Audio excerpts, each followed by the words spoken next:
Alagang Amoso, Associated Marine Officers and Seamen's Union of the Philippines. Ang programang para sa mga Filipino seafarers at kanilang pamilya. Maghahatid ng impormasyon, magbibigay ng inspirasyon, at tatalakay sa kanilang mga sitwasyon, kalagayan at iba pang mga pangangailangan.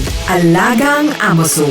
Kasama si Camille Simbulan dito sa Radyo Pilipinas World Service at Radyo Pilipinas Radyo Publiko. Magandang araw po, pagbati and welcome sa Alagang Amosup, ang serbisyo publiko sa radyong hatid ng Associated Marine Officers and Seamen's Union of the Philippines o AMOSUP at ng Radyo Pilipinas World Service. Sa programang ito ay pinag-uusapan po natin ang iba't ibang mga programs and welfare services ng AMOSUP para sa mga miyembro at dependents ng ating union. Tinatalakay din po natin ang mga napapanahong issue tungkol sa mga karapatan at kapakanan ng mga magigiting nating Filipino seafarers or yung tinatawag din po nating sea-based overseas Filipino workers. Ang Alagang Amosup ay napapakinggan sa mga shortwave frequencies na 9.370 MHz, 9.925 MHz at 12.120 MHz. Sumasahimpapawid din po ang ating programa sa flagship station na Radyo Pilipinas Radyo Publiko 738 kHz tuwing linggo alas 7 hanggang alas 7:30 ng gabi. Special shout out sa mga miyembro ng Amosup at sa lahat po ng mga Pilipino mandaragat sa iba't ibang panig ng mundo na nakatutok sa atin. Alagang Amoso dito sa Radyo Pilipinas World Service at Radyo Pilipinas Radyo Publiko. Last week po, nakasama natin sa programa natin ang Executive Director ng Center for Advanced Maritime Studies o CAMS na si Chief Engineer Rodolfo Paiso. Ayan, sa MAAP po yan sa Maritime Academy of Asia and the Pacific. So natutunan po natin yung mga iba't ibang programa ng CAMS and syempre, ang dami po nating na-discover na opportunities para sa mga gusto pong mag-advance sa kanilang mga maritime careers. Ayan, yung mga impormasyon po tungkol sa CAMS ay sa maap.edu.ph.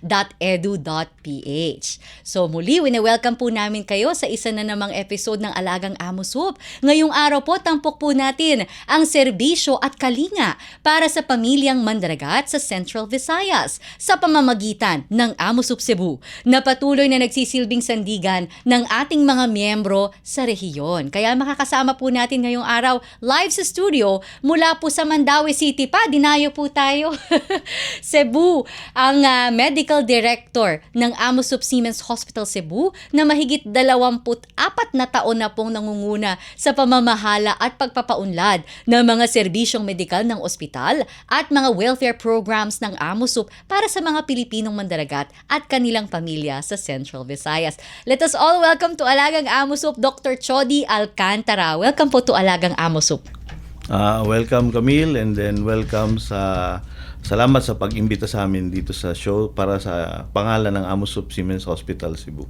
Ayan, maraming salamat po. And again, belated happy birthday. Thank you. Parang may nagpapa-shoutout sa inyo sa Cebu, sa AMOSUP Cebu, Doc Chody. Binabati ko yung AMOSUP Seamen's Hospital Cebu, our administrator, Mr. J. Gonzalez, Finance Director, Ruby, and my whole admin staff, nursing department and medical department. Magandang araw sa inyong lahat, and then we are proud to highlight AMOSUP Seamen's Hospital Cebu. Ayan, thank you so much for the greeting, Doc Chody. Ayan, so naitayo po, Doc Chody, ang AMOSUP Seamen's Hospital Cebu noong 1997. Ito po yung kauna-unahang provincial branch ng AMOSUP sa labas ng Manila. Ano po ang dahilan kung bakit Cebu ang napiling lokasyon ng AMOSUP? At that time, alam naman natin na maraming mga Pilipino mandaragat ang nanggagaling sa hindi lamang Cebu kundi sa central and southern portion ng Pilipinas. So Cebu being the next big city, no, na marami ring seafarers, so nag-decide ang AMOSUP sa pamumuno at that time ni Captain Gregorio S. Oca at ng Vice President at that time also na mismong taga Cebu, si Mr. Leonilo Mansueto, to put up yung AMOSUP branch ng hospital sa Cebu noong 1997. April 1997. So talaga pong seafarers habang Cebu, and that's one of the reasons kaya ito yung unang lokasyon na napili ng AMOSUP para sa unang provincial branch po, sir. Para kasi ang mga serbisyo na pinoprovide ng AMOSUP Siemens Hospital Manila, kailangan pa nilang pumunta ng Manila. Kaya maraming mga pasyente at members and dependents na nagsimulang mag-avail ng benefits ng AMOSUP na kung ano yung meron sa Manila, meron na rin sa Cebu. So ano-ano po ba yung mga medical services na available sa kanila doon sa Cebu? Well, aside from Cebu, we also cater to the nearby areas, no? Kasi ang Cebu malaking province din, north to south. And then we also cater to our nearby provinces from the eastern part and central part of Visayas like Bohol, Leyte, Biliran, hanggang mga Northern Mindanao. In fact, Northern Mindanao avails services to Cebu because of yung ease of travel by boat, by overnight boat. lang. Okay. So kayo rin po pala yung puntahan ng mga members At that natin time, at that time na nagsimula nung wala pang facility Davao. sa Davao. Wow, ang dami palang na masiservisyohan po ng AMOSUP Cebu simula nung naitatag noong 1997. So meron din pong mga mga departments gaya ng PEDYA, ng OB, ano po yung mga... Ang AMOSUP Siemens Hospital Cebu ay level 2 accredited hospital ng DOH at ng PhilHealth. So, ang ibig sabihin, nandun ang mga major departmental services like internal medicine, yung adult medicine, pediatric medicine sa mga bata, obstetrics and gynecology para sa panganganak at sakit ng mga kababaihan, at saka pediatrics, surgery, pedia, OB, May medicine. dental din po. Meron din kaming dental medicine, no, para sa ating mga oral and dental healthcare. And of course, we have the nursing service natin doon. Ganda, no? Kumbaga, lahat na rin po available sa inyo. Kaya rin dinadayo po kayo ng mga members natin dyan sa... And then, meron din tayong mga subspecialty sa ibang mga departments like cardiology, yung sa mga sakit ng puso. Meron na rin po. Meron, at saka gastroenterology, mga sakit ng sakit sa tiyan at saka sa alimentary tract, yung sa daanan ng pagkain. Wow, ang dami nyo na po palang mga available services dyan, sir, sa Cebu. And I understand, sir, expand na rin po kayo. Kumbaga, ang dami na rin po mga dinagdag. Yes, ang unang dinagdag, the year 2003, binuksan namin ang Sailor's Home.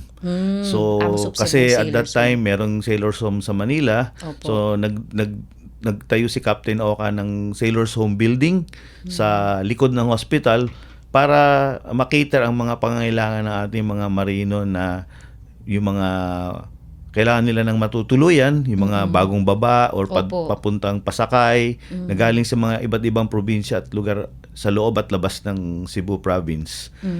At saka nung panahon na yon, meron na ring mga training center na nagsisimula. At saka mga manning agencies na nagre-recruit from Cebu. So, marami sa ating mga members ang nangangailangan ng mga matitirhan na facility na libre. Pag may training, even personal na mga pangailangan nila, maglakad ng mga papeles or even non-training related, pwede po sila magstay sa Sailor's Home, exclusive for our members only, and then with free breakfast. Wow. Siyempre, yung Tatak AMOSUP may free Continental breakfast. breakfast. Yes. Ayan, thank you po for sharing that. Ilan po yung bed capacity natin sa Sailor's Home natin sa Cebu? For now, ang ating bed capacity na lumalabas sa mga 90 beds. 45 per floor. Yung building ay second floor sa ratings, ang third floor officers, at meron na rin tayong facilities para sa ating mga babaeng mga members kasi even at that time hindi pa ganun kadami, pero with the visionary leadership of our founding president, Captain Oka, na-foresee na niya na later on dadami ang ating mga mandaragat na mga Pilipino na babae. So naglagay na kami ng separate facilities para may separate accommodation sila. Officers and ratings. That's really good to know. 10 per floor. So pwede silang tumira din doon with the same privileges as any member. Ang ganda nung talagang may gender equality talaga. Very yes. sa lahat ng services ng AMOSUP, even sa Manila, sa Cebu, ganyan Yes. din po na merong facilities for our women. Yes. Oo. Galing talaga ni Cap, naisip na yun. Early 2000 pa lang may ganyan ng 2003 si Cap. to be exact. 2003. Oo. Okay. Tapos sir, di ba meron kayong summer clinic dyan sa AMOSUP Cebu? Yes. Kasi may sports complex kayo dyan eh. Alam ko may swimming pool din na pwede ring magamit ng members na tumutuloy po sa Noong Sailors. 2011, itinayo ang AMOSUP Sports Complex sa katabi ng hospital.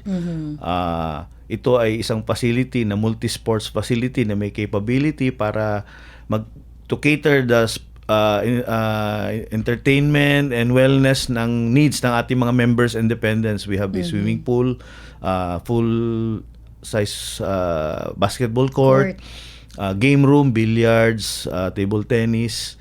And then nung around 2012 or 2013, sinimulan namin yung tinatawag naming Captain Oka Summer Clinic Program. Ipinangalan namin sa ating yumaong founder to perpetuate his memory as the founding president of AMOSUP, para yung mga succeeding generations nakikilala nila ang mga sinimulan at simulain ng ating AMOSUP. So ito ay summer clinic for activities na ibinibigay na serbisyo ng AMOSUP para sa mga dependents na mga bata ng ating mga membrong mga mandaragat. So nagko-conduct kami ng mga sports clinics, like very popular ang basketball, swimming, badminton, and depende sa year kung ano yung mga available na gustong i-avail ng mga dependents. Minsan meron kaming dance class. Meron din Tsaka yung dance musical class. instrument, guitar or something. Minsan meron guitar, meron art class, but yung laging meron ay yung very popular basketball, swimming, badminton, at saka yung dance class. Grabe, sinimulan niyo po ito 2012. Around that time. 2013. Yearly So yun. more than 10 years na. Parang nakwento nyo sa akin, Doc, minsan na yung mga dating uma-attend na bata nung summer class, dumating yung panahon na sila na yung nagtuturo. Ngayon, actually, nung una, meron kaming mga nurses na mga magaling maglaro ng basketball at marunong din magturo ng basketball. Sila yung nagsimula na mag-coach sa ating mga dependents na mga bata. And then, throughout the years, they develop their love and skills sa basketball or whatever sport na sinalihan nila. And then, ngayon, nakakatuwa kasi some of them are the coaches now of those activities. Basketball, even swimming and dance. So, nandun talaga yung community, yung kumbaga yung parang giving back na. Nakita mo talaga, Doc, yung impact sa kanila nung programa nyo. Kaya they're giving back. Pag tinanong ko sila, nagpapasalamat sa kanila, bumabalik sila during summer clinic, out of their own voluntary time, para lang to give back. Sabi nga nila, to give back, kasi malaking parte nung buhay nila, Childhood nila. especially with regards to the sport that they are espousing, na nakatulong sa kanila yung summer clinic nung maliliit pa sila. So Nakakatuwa they are the current coaches now among other coaches that we get. Nakakatuwa naman yung na-build yung community. Tsaka talaga, Doc Chody, whenever we hold activities in Cebu, masisense mo yung community talaga. Ang dali nyo mag-mobilize. Ang dali nyo ma-mobilize ng members tsaka ng mga dependents, At saka mga asawa, yung, anak.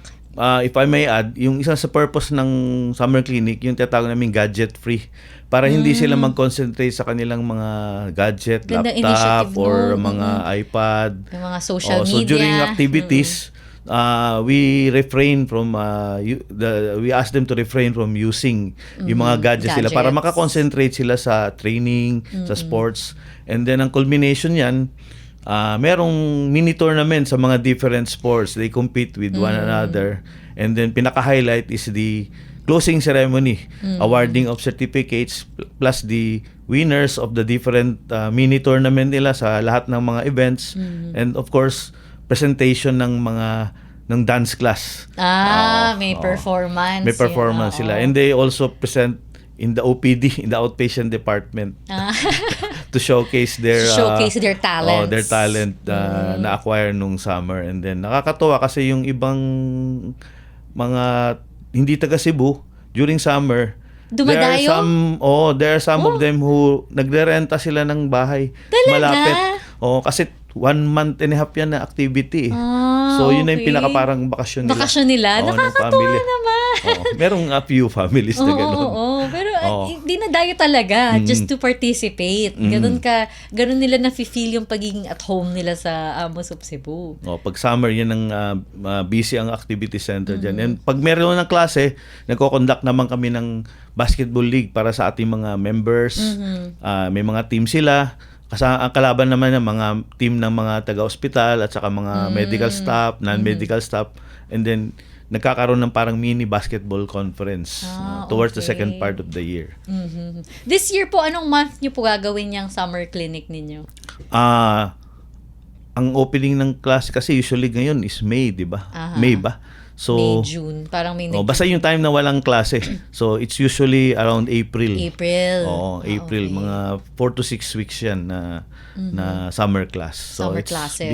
it's a very popular na looking forward ang mga dependents. And may mga sumasali ding mga anak ng mga employees. A Opo. few.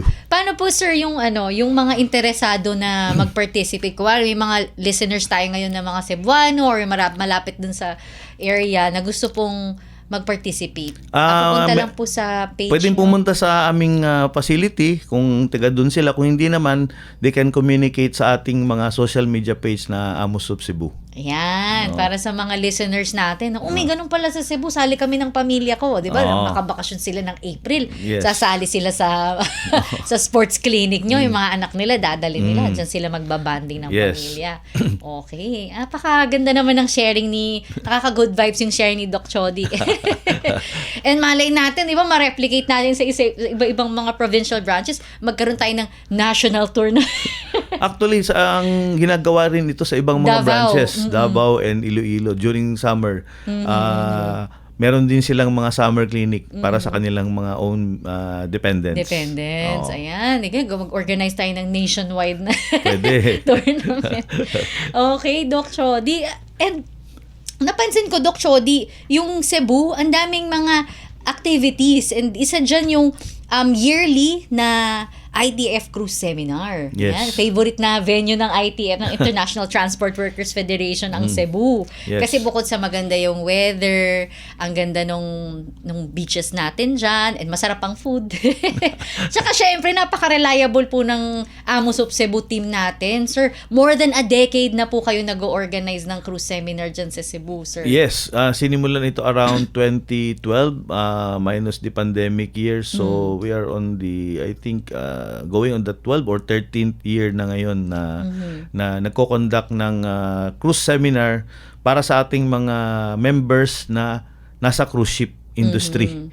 So ito ay organized by our union, Amosup, in partnership with ITF, Norwegian Seafarers Union, Italian Pitsisel, and then Verdi, German Union, para sa ating mga Pilipinong mandaragat na sumasakay sa cruise ships. And then, itong seminar na ito is more of the awareness regarding sa ilang mga collective bargaining agreement, trade agreements, at sa mga iba't ibang mga relevant issues na hinakaharap ng ating mga membrong mandaragat na nasa cruise industry ay dito tinatalakay at binibigyan ng venue para mailabas, ma-explika, ma-discuss sa ating mga partner union officers. Ayan. So, napakahalaga po niyan, sir. I was able to attend a few seminars. Week-long talaga. More than a week pa nga minsan.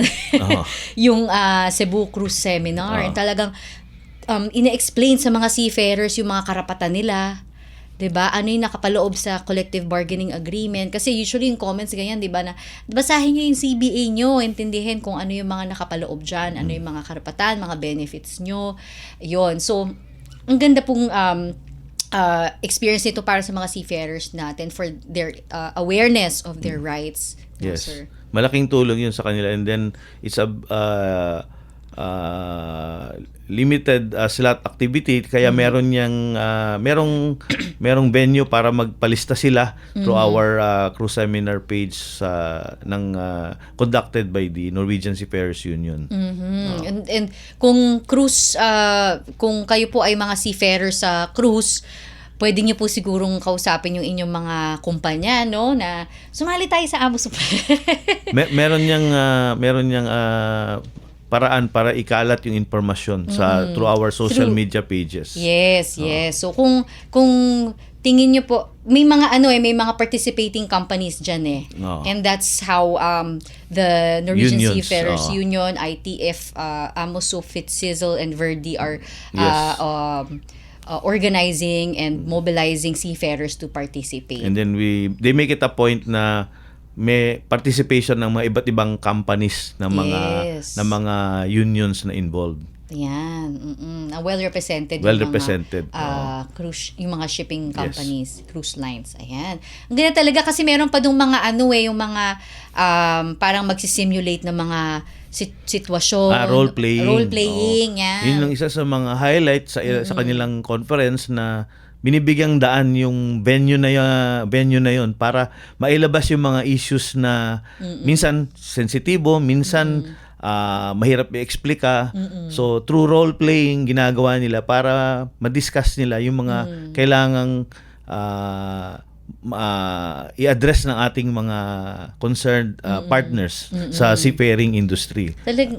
Whether union or company or mismo sa kanila, sa mga members or na mga seafarers. Tsaka very makikita talaga natin how tripartism works in these cruise seminars kasi may participation din ng mga companies dyan They also attend, may mga representative na pumupunta. So nagkakaintindihan yung seafarers, yung company, yung unions, yung kumbaga yung dynamics talagang naayos. And pag may certain issue na nag-arise or may ganitong experience, this is how we're going to deal with it. Naliliwanagan yung mga seafarers. Since hindi naman lahat mabibigyan kaagad ng pagkakataon, so pagkatapos sila sa seminar, ini-encourage namin sila na to help us i-spread yung natutunan nila sa seminar kasi para naman kumalat yung mga kaalaman na binigay natin during the seminar sa kanilang mga kasamahan sa barko. Parang sila yung magiging ambassador. Yes, and then maybe sa susunod sila naman yung maka-attend.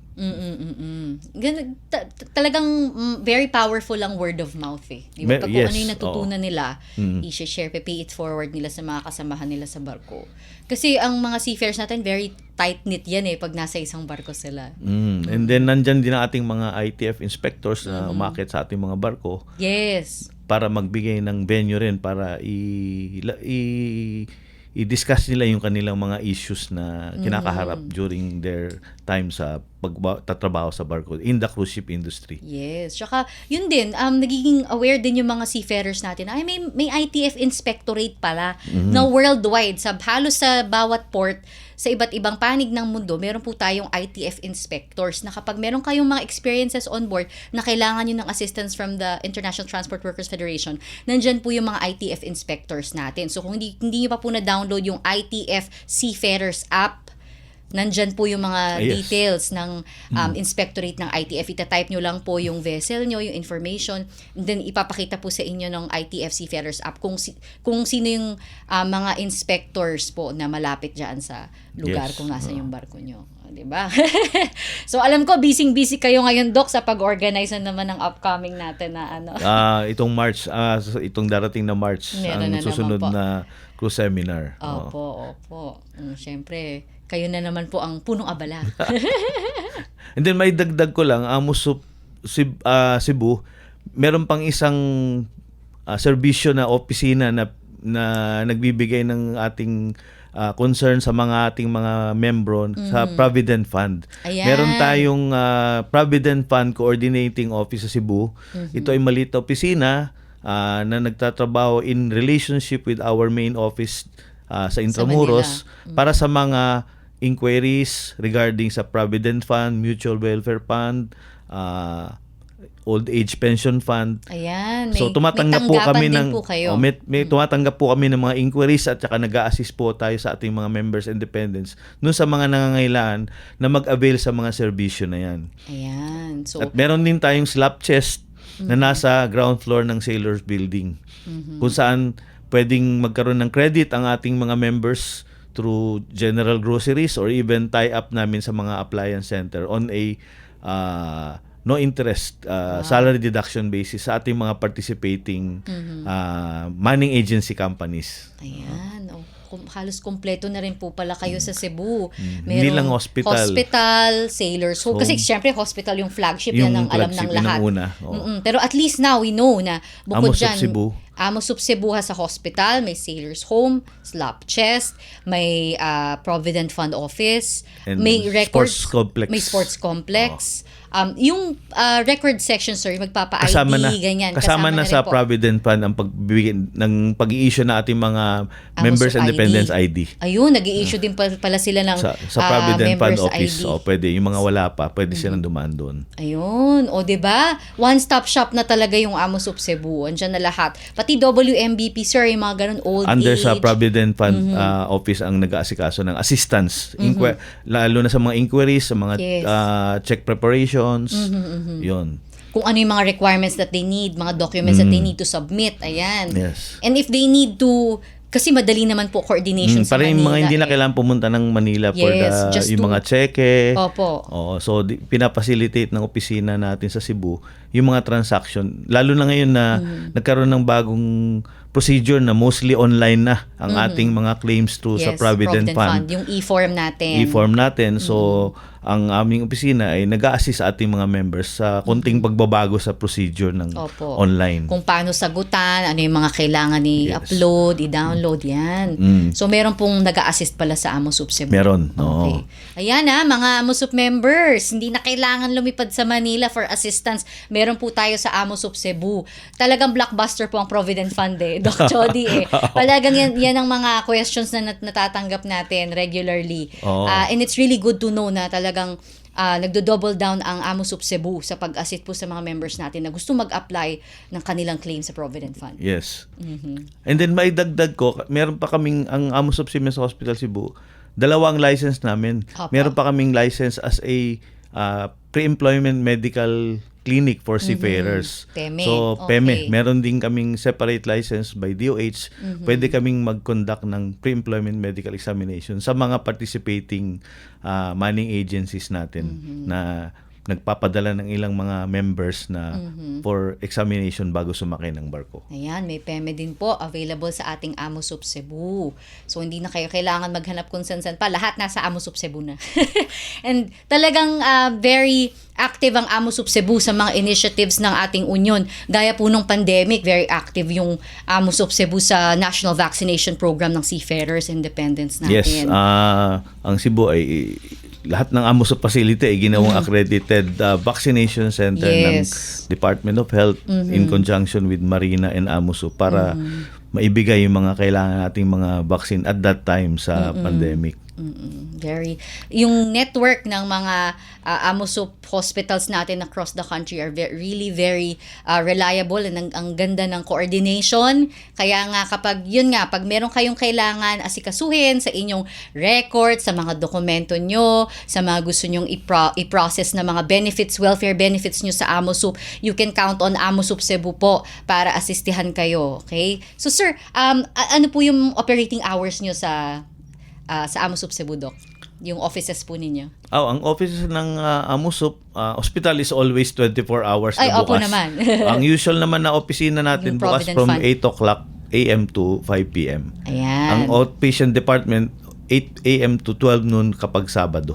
Ayan. So sir, yung contact details po, meron po ba kayong gustong i-share sa mga gustong mag-inquire sa mga services po ng Amosop? Actually, ang lahat nating mga contact detail, mas madali kung mag-search tayo sa ating amusop.org website. Nandun lahat ng mga impormasyon natin kailangan. Depende kung ano yung gusto nating i-avail na serbisyo, makikita po natin sa ating amusop.org. Ayan. Tsaka may Facebook din kayo, sir. Meron tayong Facebook na Amusop Cebu. Ayan. Ang dali pong sumagot dyan ng mga mga Amosop Cebu union workers natin. Yan, shoutout kina Jenny. Ayan, ang aming mga kachikahan. So, sir, ang bilis po ng oras. Okay. So now, we're down to our promotion of our Amosop Contact Center. again, para sa mga inquiries nyo tungkol sa mga AMOSUP service units, mga facilities natin, nasa screens nyo po ang contact details ng AMOSUP Contact Center or ACC. May telephone number po tayo, mobile number for Globe and Smart. Reminder lang po na para lang po yan sa tawag. Pero din po tayong AMOSUP official Facebook page and AMOSUP official Facebook group. And gaya po ng sabi ni Doc Chody Alcantara, para sa Cebu concerns, meron pong AMOSUP Cebu Facebook page. Ayan. So, meron din po tayong AMOSUP official YouTube channel. Diyan po natin din na-download ang mga episodes natin dito sa Alagang AMOSUP. And for more information about our welfare programs and services, nandyan po ang www.amosup.org and also for our union announcements. Ayan. So, muli maraming salamat po sa inyong pagsubaybay. Salamat sa mga kasama natin sa Radyo Pilipinas, sina Ms. Susan Aizon, Milo Jonella, J. Arevalo, Hero Lucero, Erwin Peñano at Jerome Toledo, Justin Osayas, at syempre sa kaamusup natin na si Lara San Juan. Maraming salamat po, Dr. Chody Alcantara, sa pagbabahagi ng mga serbisyong maaaring makatulong sa ating mga miyembro at kanilang pamilya sa Central Visayas. So, sir, huling message po sa mga viewers natin. Maraming salamat, Camille, sa pagbibigay ng opportunity para sa AMOSUP Cebu na mailathala kami dito sa programa ng Alagang AMOSUP. Ayan, tunay nga na sa AMOSUP, bawat miyembro ay mahalaga. Bawat pamilya ay prioridad. Pagbati rin po muli sa lahat ng miyembro at dependents ng AMOSUP na siyang inspirasyon ng lahat ng mga programa at serbisyo ng ating union. Atin din pong subaybayan ang programang Alagang AMOSUP sa Radyo Pilipinas World Service at Radyo Pilipinas Radyo Publiko 738 kHz tuwing linggo, alas 7 hanggang alas 7:30 ng gabi. Ako po si Camille Simbulan at ito po ang Alagang AMOSUP. All aboard sa talakayan. Palalimin pa ang inyong kaalaman. Alagang AMOSUP dito sa Radyo Pilipinas World Service at Radyo Pilipinas Radyo Publiko.